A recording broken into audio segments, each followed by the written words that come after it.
Diretamente da Grande Itapetininga para todo o universo, começa agora o Trigal Podcast. Se você também acredita que este mundo tem um fio condutor, aqui é o seu lugar. Bom dia, Guto Nunes!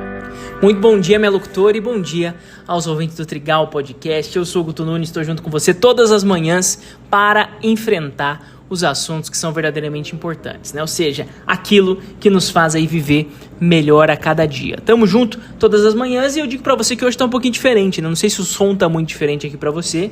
É que é o seguinte, né? Eu não consegui pegar aqui o equipamento, né? O microfone que eu utilizo para gravar, então eu tô gravando com o microfone do celular, mas eu acredito que eu vou tentar dar uma mexidinha ali no programa para deixar num som bom aqui para você. Se ficar melhor, aí eu tô perdido, né? Porque eu vou ter que gravar toda vez no celular daí.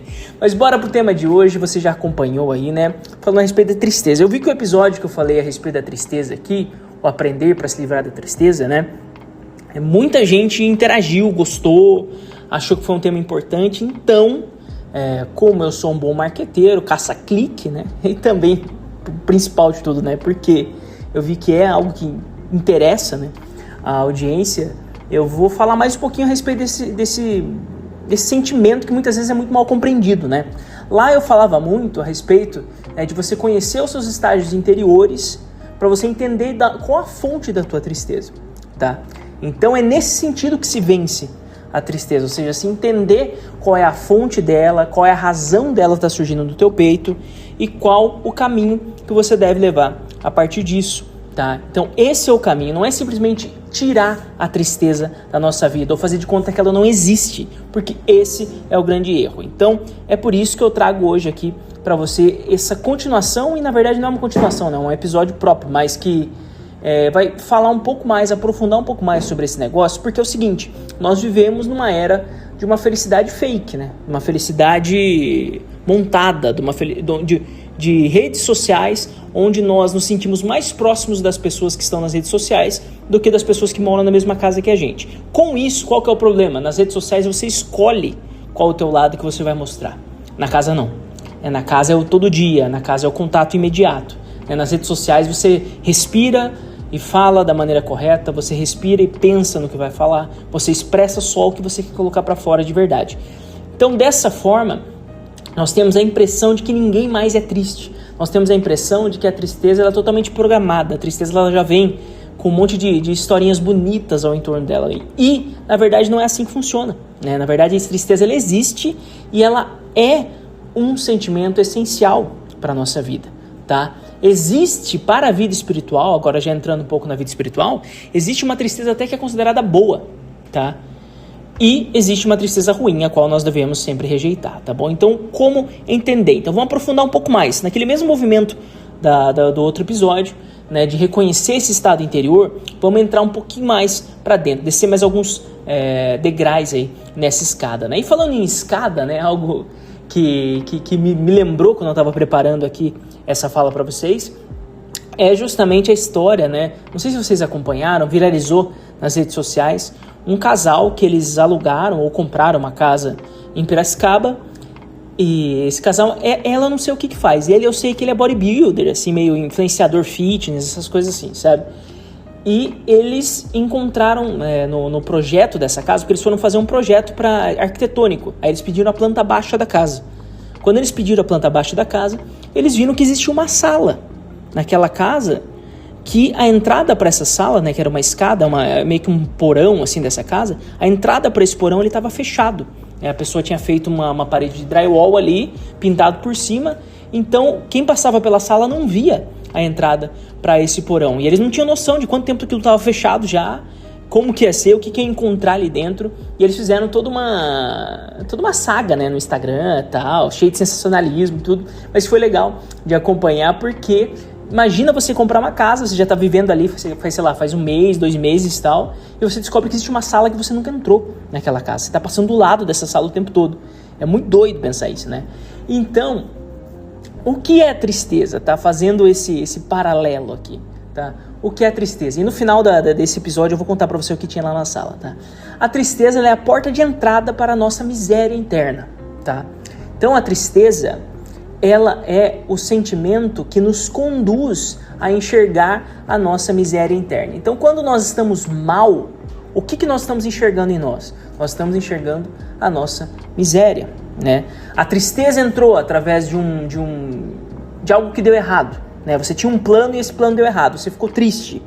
Isso está mostrando para você o que? A sua miséria, a sua incompletude, né? Que você não está completo ainda, que você não é capaz de ser autossuficiente, que você precisava desse plano, né? Quando você perde alguém, isso mostra a nossa miséria humana, né? A miséria de que, olha, a nossa vida aqui é passageira, ela vai passar para um outro momento. Quando você comete algo errado e fica triste por ter cometido algo errado, ele mostra a tua miséria também pecaminosa, né? A nossa tendência a escolher mal as coisas, tá? Então, essa porta de entrada, ela muitas vezes é perigosa, né, quando ela fica fixada nessas misérias, mas também ela é muito necessária para quê? Para que a gente consiga, então, olhar para as nossas misérias e entregar essas misérias para Deus.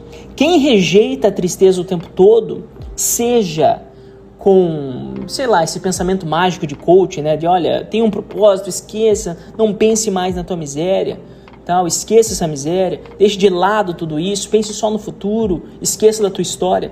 Essa é uma maneira de você desviar dessa tristeza existencial.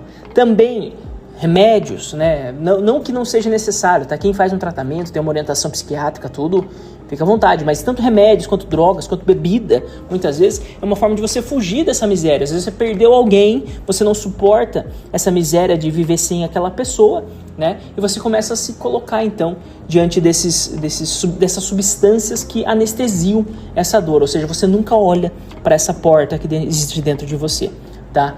Então, é importante olhar, porque muitas vezes é através disso, né? E é só através desse quarto escuro que fica lá no porão do nosso coração que nós conseguimos, então, só ao olhar para eles, ao abrir aquela porta, é que nós conseguimos limpar aquela porta, né? É que nós conseguimos entregar tudo aquilo para Deus. Então, é uma forma muito infantil você simplesmente não querer olhar mais para aquilo. É muito infantil você simplesmente querer fechar, lacrar aquela porta, colocar um drywall na frente e nunca mais olhar para aquilo. Porque certamente, né, você então terá problemas, né? Certamente aquilo lá irá se infestar, aquilo lá irá crescer, né? Aquilo lá irá tomar algum caminho para se expressar dentro de você, que até, vamos dizer assim, psicologicamente se fala muito disso, né? Quando nós simplesmente negligenciamos um trauma, negligenciamos uma dor que nós temos, isso só começa a se manifestar de outra forma dentro da nossa vida, né? Isso vai, de certa forma, se mostrar de alguma outra maneira no nosso comportamento, tá? Então começam a surgir outras coisas, outras fobias, outros problemas, porque simplesmente nós esquecemos, nós não queremos mais olhar para aquela tristeza que existe em nós. Eu mesmo passei por um episódio, até gostaria de trazer aqui para vocês, né, de que no ano de 2022, mais ou menos, muita coisa aconteceu assim na minha vida, né? O meu padrasto acabou falecendo, né? Ele descobriu um câncer no cérebro acho que foi em março, e ele morreu em junho, né? Foi algo muito agressivo, assim. Ele tava um cara forte, fazendo as coisas, trabalhando, fazendo mudança, ajudando na mudança. Na época minha mãe mudou de casa, assim, né? Ele forte, carregando as coisas tudo. E 40 dias depois ele não conseguia nem andar direito mais, assim, sabe? Foi um negócio muito, muito, muito agressivo. E teve esse falecimento dele, né? Logo após o falecimento dele, acho que não deu um mês depois, tanto meu sogro quanto a minha mãe descobriram câncer, né? Então foi, assim, avassalador, assim, pra mim, pra minha esposa, né? Que na época era minha noiva. A gente teve que se unir muito, assim, um dar força pro outro, rezar muito. Daí teve a cirurgia dos dois, né, tanto do meu sogro quanto da minha mãe. Depois do tratamento, né, minha mãe fez quimioterapia durante um período meio longo. Então, tudo isso acontecendo, assim, na nossa cabeça, né? E, assim, a Vanessa, ela tem algo muito, muito bom, né? Que ela sabe se expressar muito, né? Você percebe quando ela tá bem, quando ela tá mal, tudo. Então, é sempre a flor da pele. Para ela, essa sala, ela não é uma sala muito escondida, né? Não é uma sala muito... que ela não consegue chegar até essa sala, né? Então ela chega ali, ela expressa, ela chorava, ela sentia, ela passava por episódios ali de medo, né? Pensando no que poderia acontecer e tudo. Já eu não, né? Eu sou muito fechado, né? Eu sou uma pessoa que talvez essa sala fique um pouco fechada, porque eu penso muito, acho que, não sei, por conta da minha criação, um dia eu trago também a parte da história aqui, né? Mas algo, né, em mim, né, meio que deixa essas emoções um pouco para depois, né? Não, primeiro vamos tentar resolver as coisas. Eu precisava fazer isso, né? Meu padrasto já tinha morrido, minha mãe estava doente, eu sou o irmão mais velho, né? Então quem precisava correr com ela, quem precisava ver questão de documentação, de tudo, né? Era eu, né? Quem precisava estar do lado ali, até as coisas da casa mesmo, né? Então eu falei, viu, deixa essa tristeza de lado, por enquanto, deixa esse medo de lado, deixa essa miséria minha, né? De não saber enfrentar essa situação de lado, porque eu preciso resolver tudo. O que aconteceu?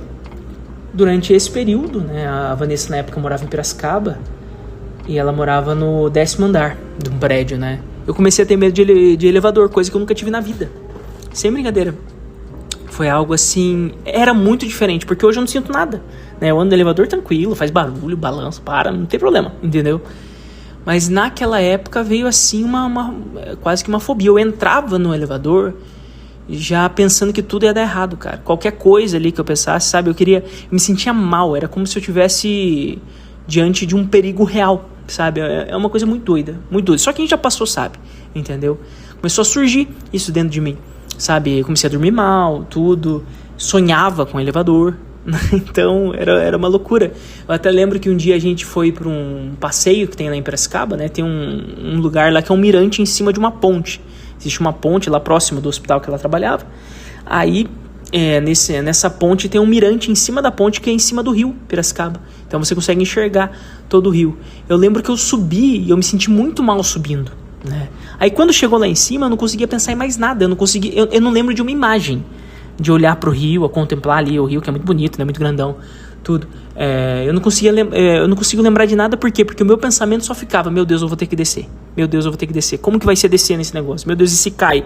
Tal. Ou seja, aquilo começou a ser uma fobia, a manifestar essa fobia dentro de mim, muito por conta justamente dessa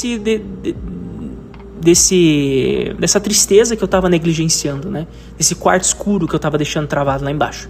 Tá, então, bora agora falar justamente a respeito, então, de como enfrentar essa tristeza, como olhar para ela. Então, primeiro, né, a tristeza, ela é o caminho para essa miséria humana. Agora, quando que é um bom caminho, né, para essa miséria humana? É quando nós utilizamos disso, então, para colocar a misericórdia de Deus, ou para curar, né, essas feridas, né? Se você não acredita em Deus, tal, levar isso até um terapeuta, levar isso até uma pessoa que possa te ajudar, né? Um aconselhador para você. E para quem é cristão, né? Levar essas misérias, se forem pecados, levar até o confessionário, ou mesmo em oração, você colocar a misericórdia de Deus ali sobre tudo aquilo. Ou seja, tudo isso que te dói, tudo isso que te entristece, você precisa, de certa forma, levar Deus até esse lugar, apresentar tudo isso para Ele, para que Ele esteja junto com você naquele momento, tá? Então, é parte até mesmo de uma ferramenta, né, cristã preciosa, que é o exame de consciência, né? Ou seja, você ter a dor ali, a tristeza dos teus pecados, você vê que você não está pronto ainda e pedir a misericórdia de Deus sobre isso, tá bom? Agora, qual que é a forma ruim? É justamente quando essa tristeza se torna opressora, né? Quando ela paralisa a todos nós, quando nós não conseguimos mais agir, porque nós ficamos simplesmente olhando para esse quarto. Ou seja, existe tanto a negação, né, esse quarto não existe, eu vou erguer uma parede aqui sobre ele, tá? Ou também existe a pessoa que simplesmente se tranca ali dentro e não quer olhar para mais nada, não vê mais beleza no mundo, né? Então, a partir disso, você precisa então ter uma decisão de marchar, né, de continuar, de levar a misericórdia de Deus para essas coisas e se abrir, né, para as outras coisas que vão surgindo na sua vida, para os outros aspectos que existem na sua vida, tá bom? Então, manual prático, tá? Mude o foco da sua tristeza, tá bom? Não fique preso no que já passou, entregue na misericórdia de Deus e dê os próximos passos, tá? Fique triste por aquilo que você está fazendo hoje, tá? Então, as tuas dores, as tuas misérias, tudo aquilo que acontece hoje, olhe para elas, se entristeça verdadeiramente por elas e tente ser alguém melhor. Agora, use tudo isso, né, a tristeza nesse lugar, como uma motivação para a tua mudança, porque saiba, né, que Deus ele é especialista em tirar da miséria, em tocar a miséria e transformar ela em algo novo, em algo bom, tá bom? É o Espírito que transforma todas as coisas, tá bom? Para encerrar, então, eu prometi para vocês, né? Quando eles abriram, então, esse lugar, eles romperam ali aquele drywall, viram que tinha uma escada ali para baixo e depois uma porta de madeira com um cadeado, tá? Essa porta de madeira com esse cadeado, eles deram um jeito de arrombar aquilo. Quando abriram, você não vai acreditar o que tinha lá. Era uma adega antiga, tá? Não tinha nada, tá? Era uma adega de tijolinho assim, feita ali dentro, né? Que possivelmente a pessoa que tinha a casa antes guardava vinhos, essas coisas lá, porque tem que ser um lugar fresco, sem luz, tudo e tal. Mas como estava fechado há muito tempo, o que tinha lá dentro só era bolor, né? Era bolor, era poeira, era teia de aranha, essas coisas. Então eles pegaram, bateram uma VAP ali, tentavam lavar, só que não tinha lugar para sair a água. Então só depois que eles começaram a bater a VAP ali, que eles viram que não tinha ralo, né? Porque é abaixo do nível do esgoto, né? Então eles deu um baita problema também para tirar a água lá dentro depois. Mas era isso, tá bom? Um beijo para vocês, fiquem com Deus, até o próximo episódio.